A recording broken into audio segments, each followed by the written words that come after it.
Welcome to Up Close and Personal. And today we have Sherry Daniels, who's our bandmaster at the Orlando Sentinel Corps. Hi, friends. I am Sabrina Kemper, and this is Up Close and Personal with Nicole of the Tampa, Florida Corps. She's amazing. She's an incredible dancer. She's been leading dance ministry there and helping with theater ministries there for the past at least year, right? About a year, yeah. Also helps us with our divisional creative arts ministry. She participated with our adult team, and she helped lead dance ministries for Innovate and Illuminate. So you've probably seen her around. She's amazing, and we're going to get into it. Are you ready, Nicole? Yes, I am. Tell us a little about yourself. Where were you born, your family upbringing, and how you began your artistic journey of the music and arts? Okay, well, thank you for having me, first of all, Darrell. No problem. It's wonderful to be with you. I consider myself a Floridian, have been in Orlando, but actually to honor my home state, I was born in Aberdeen, Maryland. Oh, My dad was in the military and stayed in the military long enough to have my sister and I for under $10 is what he says all the time. But I was 3 months old when we moved to Orlando. So I just know Orlando.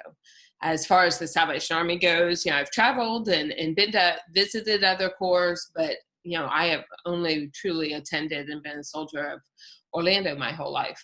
I'm a third generation Salvationist. My parents were in the Corps, and so that was the connection. They vacationed here before I was born, and the Corps officer really saw something in my father and my mom, I guess. And that next winter, when they were in Maryland, the Corps officer wrote them every week, just bragging about the Florida sunshine. So by August, my parents packed it up and moved. Nice. So it was wonderful. Cool. So for your artistic journey of being the bandmaster, how did that happen? How did you end up being the bandmaster of the Corps? It's an interesting journey. When I've, in preparation for today, I kind of have been thinking about that. Mm-hmm. My dad was the bandmaster when I was in middle school, high school. So when I was old enough to get into the senior band, my dad was the bandmaster, which was wonderful. So I didn't know at the time, but I know I watched him and saw the passion he had for it. I learned a lot from that. And then after he retired or moved on to other things, Jim Chain was our bandmaster. And even though I was just in high school, our band wasn't huge. And I'm sure there were other adults that were a lot more qualified than me, but Jim found me to be the person to lead the band in his absence. And so that just kind of sparked something in me. I had been taking some leadership classes at music camp. Nice. It was nothing like what it is now, no conservatory. Yeah. But I'd been taking the conducting electives, so that put me on the path. I then became the drum major my senior year in high school. And then when Jim wasn't our bandmaster, Howard became our bandmaster, and I became deputy bandmaster for Howard. So for the 14 years he was the bandmaster, I was his deputy. And so I learned a lot through that time. And so it's easy at this point in my life to look back and say, oh, that's what God was doing. Yeah. That was his intent. In the middle of it all, I just thought, oh, this is kind of a cool thing. This one time I'm going to get up and lead the band. Yeah. And then, it's 20 years later or however long I've been deputy, and I had the opportunity when Howard retired as bandmaster. I had already been leading the songsters for a few years, but band was my passion. I think it was good to lead the songsters for a little bit, because that gave me the opportunity to flex my muscle in that leadership way of a weekly commitment. Band, in my opinion, is a lot more intense. Mm-hmm. Being the bandmaster is a lot more intense than being the songster leader. It's true. I'm glad I kind of got to work out some of the kinks. Yeah. And yeah, so, and it's crazy for me to think it's been a decade of me being the bandmaster in Orlando, and it doesn't feel like it. And although I feel like it's a very much more comfortable process for me. I still feel like there's stuff to learn. Oh, always. Yeah, always for anyone. I grew up with my mom and my dad, and I have an older sister and a younger brother. My family, we always like to do activities. My brother was very much in sports and athletics, and my sister was very creative. Like, she loved to draw. She is an amazing singer. So I kind of had to find a balance in between all of these like really talented people.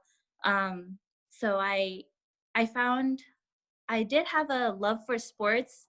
I played volleyball for a number of years, I think like 2 years. And I don't know, I've always wanted to be a singer, but my sister kind of took that spotlight. Like, her voice was just so much more powerful than mine. I have like a soft and, I don't know, quiet voice. And I feel like it just couldn't hear it through the mic. So my sister took the spotlight, but I ended up being like a little backup dancer. So yeah, my family just loved to perform in front of like family gatherings or parties. And I just felt like music was really in like my family culture. I started my dance adventure. My mom actually put me to a Filipino cultural dance company. I danced with them for maybe 3 years, around 2006. So I was really into my culture and the language and the history of the Filipino, heritage. But yeah, it grew from there. A lot of my fellow dance mates really wanted to be involved in hip hop. So we kind of got our own little group and just like started making choreography and like listening to music. And it kind of started from the Filipino cultural folk dancing to street hip hop. But I never really took any dance classes. I'm not technically, like, I don't have any fundamental. I never took ballet or jazz or anything like that. So all of my knowledge was basically like what I learned from my friends or choreographers that I saw on YouTube or, Well, and that's awesome. It sounds like a lot of your knowledge was just like innate, not only in you, but in your friends. And it just kind of was who you guys were. And I've seen you dance and you're phenomenal. Who has been a great influence in your life as it relates to you being the bandmaster? Who would you say is the one person that you kind of, who poured into you to make it, make you comfortable and to show you growth as a bandmaster? Well, that's a hard question because I can't say one. Yeah, obviously, seeing my dad, seeing Jim, working with Howard for such a long time. Yeah. Those three men did a lot for me. I have an interesting story, maybe more than some, because when I was a kid, I'm at that age. When I was a child going to TMI, Dick Holtz was our TMS. Yep. So I went to TMI for years taking, again, they didn't have a leadership class, but I had the electives and conducting and all of that with him and the higher level theory classes with him. And now it's kind of gone full circle because I help him as he teaches the leadership classes. So if I look longevity in my life, he has been the one person consistently in different elements of my life that has poured into me. But I would say I'm one of those people that I like to talk to a bunch of different people about, what I'm dealing with or what's going on for me. And then I learn from, even if it's a one-time conversation, I learn from them. So like you and Natalie through the years, and some of it is just watching and learning from how you do it or conversations that we've had. Absolutely. my divisional music directors, through the, it's just so, the Salvation Army has such a wealth of knowledge that I think you have to seek it. Yes. If you sit and wait for it to come to you, that's not going to happen. So you have to seek it. And when you do, if you're open and you are able to say, you know what, that's a weakness for me, I need some help in that, then you're going to get that answer. Absolutely. That's a good answer, actually. How did you encounter your faith in Jesus through your passion for music? I have always said that music moves me.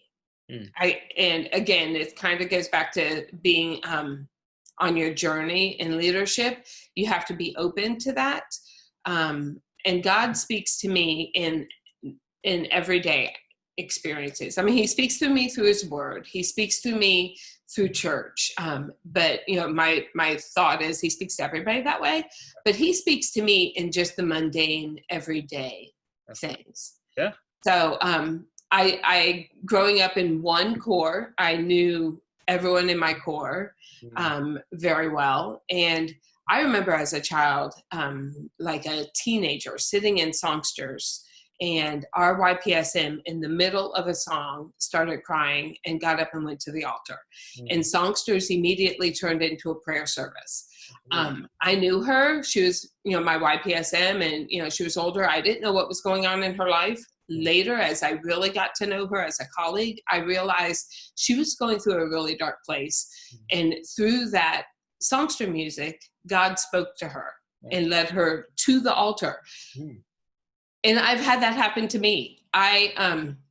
Poor Charles, who sat next to me in divisional band for years, in a dark time in my life, I would sit through many divisional band rehearsals crying. And I just elbowed him, and I'm like, okay, you got to take this part. I'm going to be out of commission for the rest of the song. He would just put his hand on my leg, and he did it. We had this unspoken thing, but if you're tight and just so rigid with it, I think God has a harder time speaking to you. At least that's my perception. I believe but that. If you are open and listening for God, he will absolutely speak to you through music. Absolutely. I definitely believe Who has been the greatest influence in your life as it relates to your artistic journey?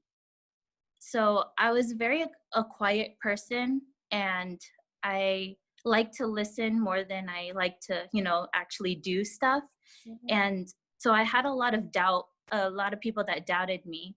And I kind of took that mentality and kind of just like fought against people. So I would say a lot of people would say, oh no, you can't do that, she's too shy. I'm like, okay, watch me. And kind of I use that as like my influence to just surprise people. Like, I grew older, I met a lot of people that inspired me here and there. And I joined this competition group in Orlando. And my dance director, he actually is one of my biggest motivations, I would say, throughout my dance journey. And he, right in the beginning, when he was developing this group, he always asked us why, why are we doing this? Why do we go to rehearsal when we're not getting paid? Why are you here? And, at the time, my reason was I already had like a 2-year-old, I think she was 2 or 4-year-old daughter at the time. And my answer was, it's for her, that you can't listen to everybody, what everybody says, you can do anything that you want to do. And so I use that as my why. So I would say his name is Ben 10. That's his dancer name. So I'm literally typing it down when you said Orlando. I was like, oh, another contact. Yeah. So thanks for sharing, Ben 10. Yeah. Now, what's one Bible verse that you have that is kind of like been a life verse, as they say? Do you have one? Yes. Well, I knew you were going to ask that question, so I wrote it out on my iPad just to read it, because it's not a one verse kind of thing. Nothing with me is short, Darrell. Oh, no, you're fine. I mean, I feel you. I have several Bible verses. I have a whole psalm that's a Yep. Well, mine is Psalm 139. Nice.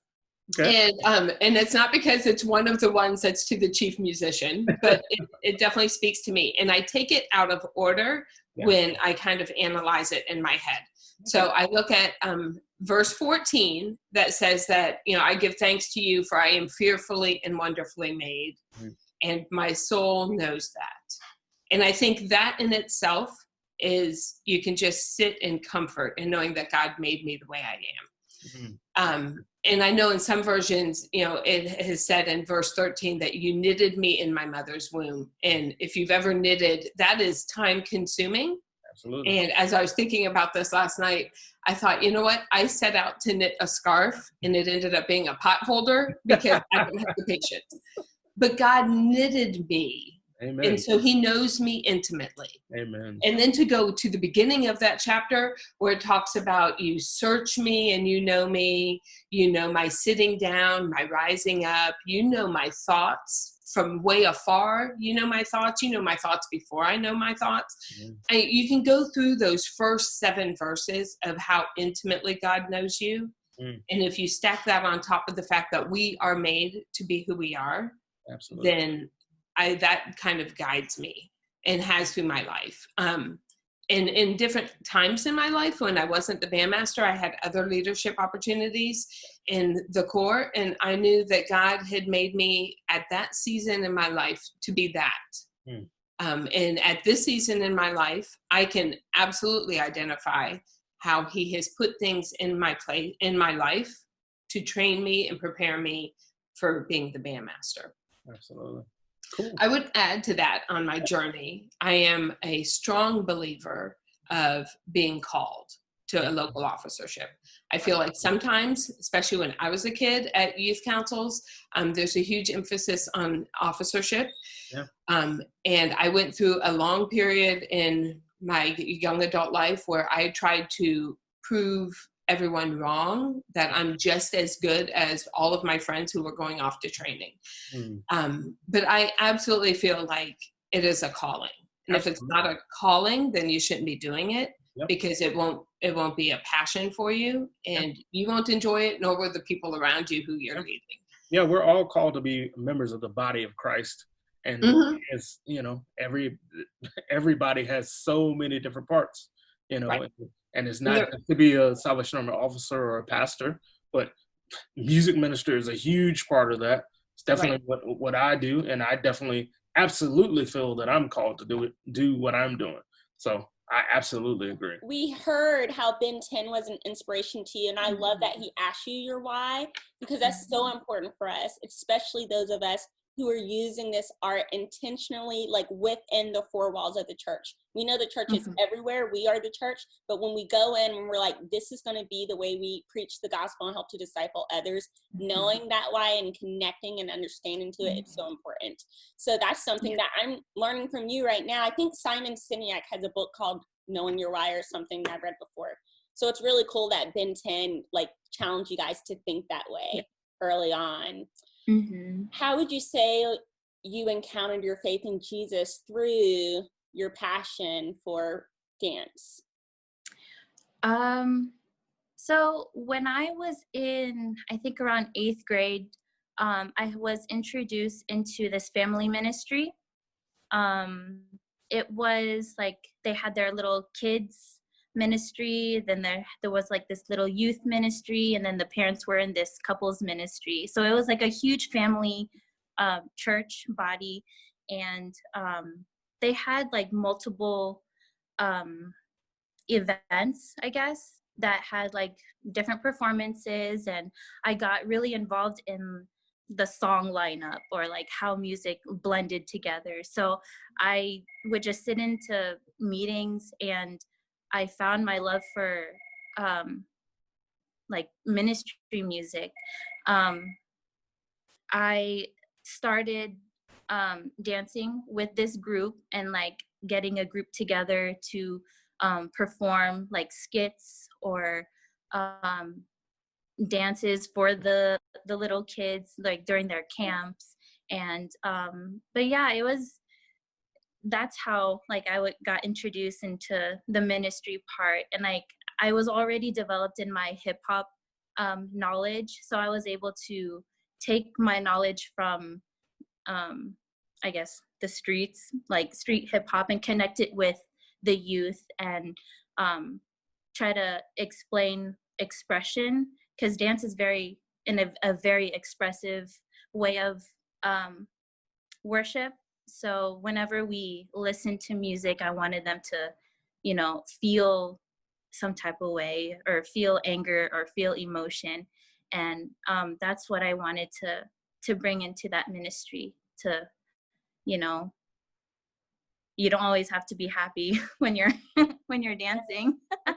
And it's such a hard but an exciting job that we have with the performing arts, of reflecting real life and all of its complexity on stage and through our art. And something I hear you say to the young people a lot is like, when I dance, it's like I'm praying. It's like I'm connecting directly to God. So would you share anything more on how your faith has grown as a result of your passion for music and the arts? I mean, it's still growing. It's still a process. I feel like the more I dance, because it's very hard for me to like get my words together and then express it. I get very shy in front of like public speaking. So like when I dance, I don't have to say anything, and like I could just move. Music goes a long way. Just instruments in it just hits a different certain way. So I feel like my knowledge in dance, and the more I learn in styles and expression and feeling, I feel like that ties in with how I can connect with my faith, and like how everything that's going on in my life, I need to express it and find a way what God is trying to, say to me, Absolutely. So, I mean, it's still a growing process. So we're going with you, Nikki, girl. Yeah. Would you say that there's a scripture verse in the Bible that has been an anchor for you throughout your growing process? Yes. So this is a very generic Bible verse, but back in high school, I went through a lot of changes and like trials, and I don't know where I saw it from, but it's printed everywhere. Philippians 4:13. I can do all things through He who strengthens me. And I just felt like it's very like, oh yeah, cliche, like everybody knows that Bible verse, but I felt like it spoke to me 1,000 times more because of the ending, the part where it says through He who strengthens me. And like I felt in dance, a lot of the times you have to be selfish when you want to learn a different style, or you want to grow from one dance group to another dance group. You kind of have to be a selfish person to like pursue all these things.